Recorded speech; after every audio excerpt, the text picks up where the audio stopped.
رو بنویسیم مثل درس مثل مشق تو کتاب تاریخ فردا.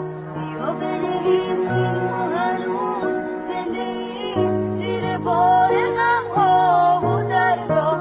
بیا بنویسیم روزگار قاتل امیده، ولی ما میدونیم شب تار آخر سپیده. جنگ و قهر و تحریم و ستم این جهان برشه، کی میدونه غیر خودمون چی به ما گذشته.